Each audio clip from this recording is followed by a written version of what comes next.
কবি আমরানুর রেজার blog amranureja.blogspot.com থেকে আবৃত্তি করছি ব্যারাম ধরা কান্না কবিতাটি। প্রকাশকাল 16 এপ্রিল 2025।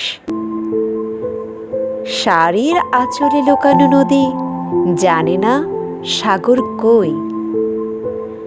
আগুনে পোড়ালে হয় না প্রিয় শখের স্বাদের খই। কথার মধু গাছের মধু হয় না কখনো এক।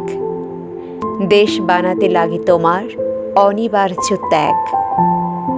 স্বার্থের চুলায় যখনই তুমি বসাবে ভোগের রান্না, পাকস্থলিতে জমা হবে প্রিয় ব্যারাম ধরা কান্না।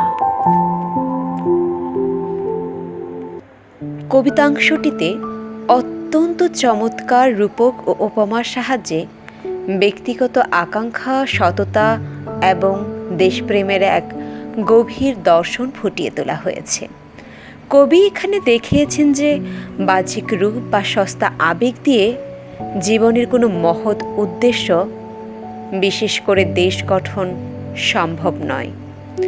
আমি বিস্তারিত বিশ্লেষণ করছি। প্রথম 2 লাইন, শাড়ির আঁচলে লুকানো নদী জানে না সাগর কই।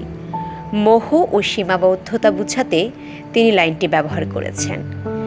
এখানে শাড়ির আঁচলে লুকানো বলতে একটি সীমিত গণ্ডি বা অবরুদ্ধ আবেগকে বোঝানো হয়েছে, যার বিস্তৃতি ঘরের কোণে বা ছোট সীমানায়। সে কখনো সাগরের বিশালতা বা জীবনের বৃহত্তর লক্ষ্যের সন্ধান পায় না। অর্থাৎ সংকীর্ণ চিন্তাভাবনা নিয়ে বড় কিছু অর্জন করা অসম্ভব।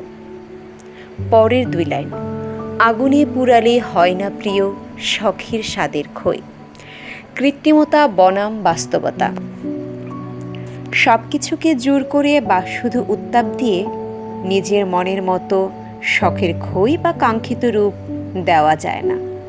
জীবনের কিছু প্রাপ্তির জন্য সঠিক উপাদান এবং যোগ্যতার প্রয়োজন হয়। মুখের কথা ও অন্তরের সততা। কথার মধু গাছের মধু হয় না কখনো এক লাইনটি ব্যবহার করেছেন। মানুষের মুখের মিষ্টি কথা, চাটুকারিতা বা কৃত্রিম আচরণ যেটা, আর প্রাকৃতিক খাঁটি মধুর মধ্যে আকাশ পাতাল তফাৎ।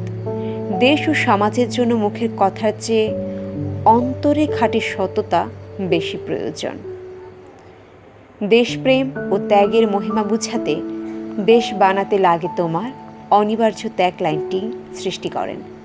একটি রাষ্ট্র বা সমাজ গড়ে তুলতে হলে কেবল কথায় নয়, মানুষের সত্যিকার এবং অনিবার্য আত্মত্যাগের প্রয়োজন হয়। স্বার্থপরতা দিয়ে কখনো মহৎ কিছু সৃষ্টি হয় না। স্বার্থপরতার পরিণতি বুঝাতে শেষ 2 লাইন, স্বার্থের চুলায় যখনই তুমি বসাবে ভোগের রান্না, পাকস্থলিতে জমা হবে প্রিয় ব্যারাম ধরা কান্না।